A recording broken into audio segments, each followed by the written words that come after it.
Hi, welcome to ML Buchman's 5 Insider Factoids. These are answers to questions that you sent in. So I can speak. Let's plunge into Miranda Chase number 4, Ghostrider. Warning, there will be spoilers as I discuss these questions. So, first, what is the Ghostrider? The Ghostrider is the latest evolution of the gunships that really came into being in Vietnam. What they realized was if you point a cannon out the side of a plane, which you can see right here, then what you do is you tip up the wing and you fly in a circle. And if you sight the wing out the pilot's window, you can actually, and they would use a little black magic marker point, um, you can make it so the gun's always firing at the same place. So as you circle around, it keeps firing at the same point. Uh, And they went, oh, that works really well. Have an enemy camp, get up high, higher than they can shoot you, tip over and just circle it and just devastate the area. So they took the Spooky and then the Spectre and finally the Ghostrider, and they kept putting more and bigger guns on it. And we're talking 30 millimeter cannons. That's inch and a quarter ish that can fire hundreds of rounds. The big cannon is about, I forget, it's 105 millimeters, so about 4 inches, and it can fire 6 rounds a minute of these big shells, and they can be explosives and so on. They have mini guns they mounted, which can do 3,000 rounds a minute, and uh, so they kept enhancing and building these. The There's a catch, which is they're currently on the C-130 Hercules platform, propeller driven. These are not fast aircraft. They're good, big, solid, reliable planes, but they are not fast. With the improvements in modern weaponry, sitting up high and aiming down, you got to sit higher and higher, which makes your aim worse and worse, and your shells lose their speed as they go down, and so on. Um, so it's becoming a diminishing return. And so one of the things they were looking at doing was putting lasers in them.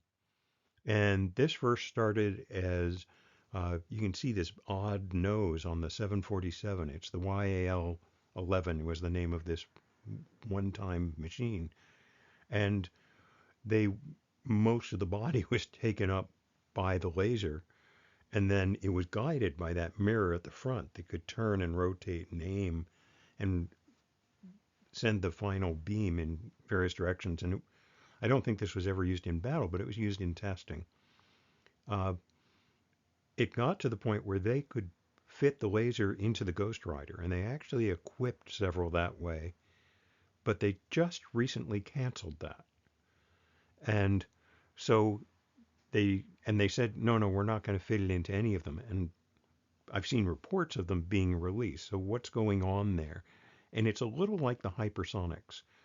What happened was in the early days of testing, it was like, can we go Mach 5? Can we go Mach 10? And we'd hear about these missiles breaking up and not succeeding and getting closer and closer to success. And uh, then the news went quiet. I call it the sudden technology silence. And then here we are 15 years later, and oh yeah, you know everybody has them. We're dropping them off airplane jet fighter wings. They used to have to be launched off rockets. Um, the lasers are the same thing. They now have they don't need lasers in the Ghostrider because they can now put these high power lasers and hang them under the wing of a fighter jet. So the Ghostrider kind of didn't quite, when I wrote this book a couple years ago, it was still, oh yeah, we're going to get it on the C-130 Ghostrider, going to upgrade to laser. That's going to be great. And now it's like, oh, never mind. We're just going to attach it to a jet. We managed to miniaturize the high power lasers enough that we can fly over and use them. And what the lasers can do is the main thing they do is actually dazzle electronics. It's not that they burn up, or it didn't used to be, that they burn up what they hit. What it was it would just burn the electronics. So you've got a camera eye with some sensitive sensors behind it, gets hit with a laser and it goes up. It can't see anything. The missile can't track. The Chinese are using them against the pilots. They lased some Australian pilots as part of a test recently, partially blinding them. Isn't that nice? Uh, they are getting big enough, especially they're mounting them on Navy ships, that they can actually burn missiles out of the sky.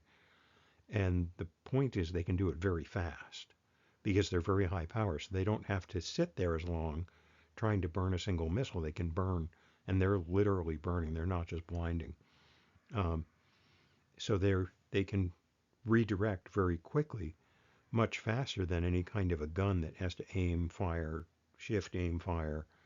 Uh, so you won't be hearing much more about lasers on Ghostriders.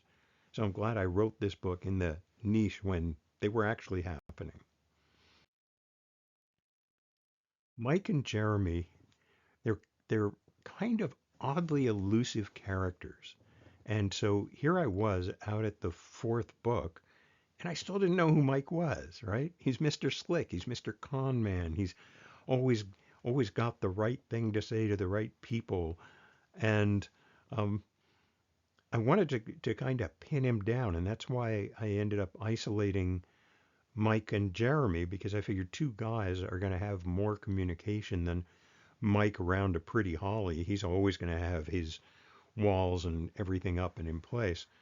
And so we start to see some of Mike, and he actually remains elusive for quite deep into the series. It was really fun to discover his character. And the thing I wanted for Jeremy, or that Jeremy did, because sometimes the characters take over the book, and Jeremy, um, he he's the one who decided to stop being a kid. He's the one who stopped being the naive person, and he kind of steps up in this book, and he says, "No, this is what I'll do. This is what I won't do." And yeah, I'm going to develop a weapon, but I'm not going to use it. And he steps more into himself and kind of becomes a more mature member of the team. And then there was Taz. I don't know where Taz came from.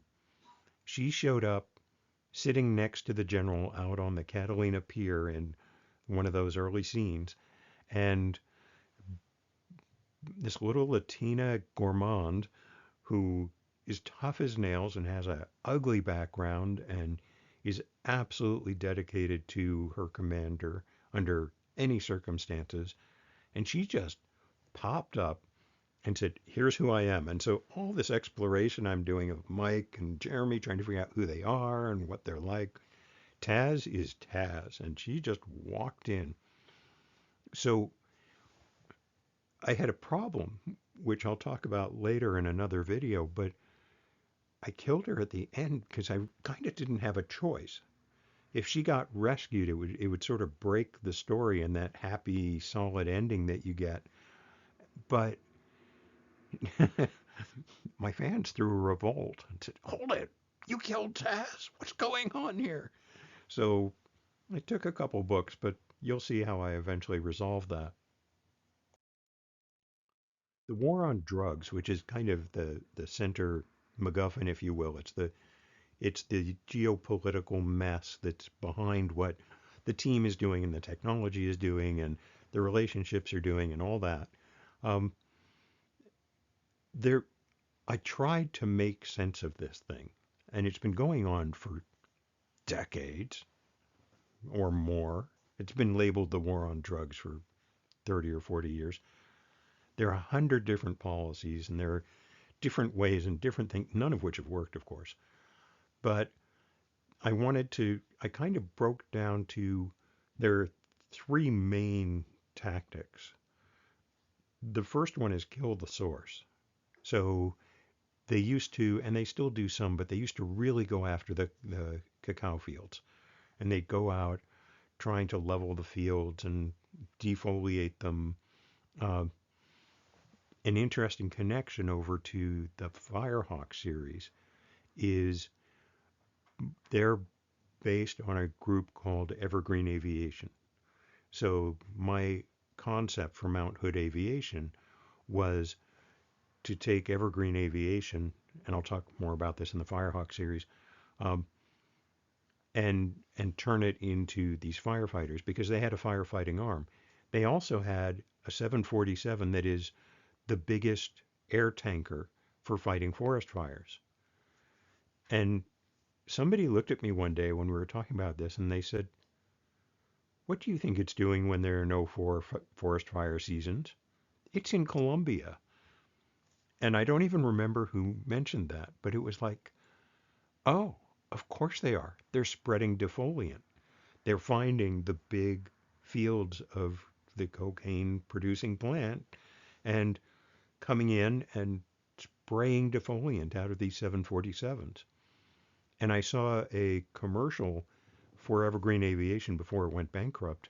Uh, it said, "We have 12 tanker planes flying to, take care of things like fire or spreading, you know, planting seed or, the different kinds of things it could be used for." They never mentioned defoliant, of course. Uh, but you look at all of the reports and there's only one. So why is there this advertisement they had that we already have 12? They weren't saying we're going to. They said we have 12. And I thought about it a bit and I went and I looked at the desert storage areas. The they're called boneyards where they store old planes that aren't in use, but you don't want to destroy them yet. So they're parked in the desert where they don't rot very fast. And there are these big areas where there's a big military one at Davis-Monthan Air Base, and there's a couple of commercial ones where, you know, when uh, COVID happened, when the pandemic happened, the various airlines put three-quarters of their planes down in the desert somewhere and just let them sit there so that they wouldn't rot, but they didn't want to use them either. They had no passengers. So I went and I found where Evergreen Storage was, and there's this row of 747 tankers just parked nose to tail, nose to tail, nose to tail. And it was like, oh, that's where they are. That's where they are. So they were probably, a lot of them, built to go down to South America and spread the defoliant over the field. Well, that didn't work. So the next philosophy is cut the head off the snake. So you find the norteños and you cut off the head jefe. Well, what happens then is you get this internecine war, and the idea was that the group basically takes itself apart. Well, what happened was they would split and multiply. So you'd get two really brutal organizations instead of one just horrid one. And the more they cut the head off the snake, the more these divisions happened. So we kind of went from pretty much uh, one or two big leaders to 20 or 30 brutal gangs who are moving drugs into the country and all the spin-offs that came from that. And the third tactic that isn't working is to cut the demand. If there's no demand, these guys can't make any money shipping it in. You know, people got to stop using drugs. um, Nobody has a good solution. I don't have a good solution, but these were kind of in my thinking as I tried to build this book is here are these three different tactics. And in Delta Force, I had used the kill the source. And in Miranda, in this book, Ghostrider, it was kill the head of the snake. So maybe some future book I'll think about how to kill Western demand.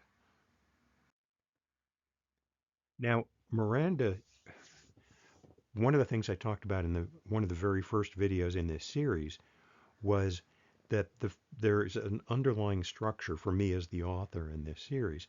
And it's that the first four books were about the characters dealing with their past and who they what pieces of their past they've brought to who they are now. And Miranda has two really big pieces, one of which is the crypto sculpture, which sits in the courtyard, the inner courtyard of the CIA.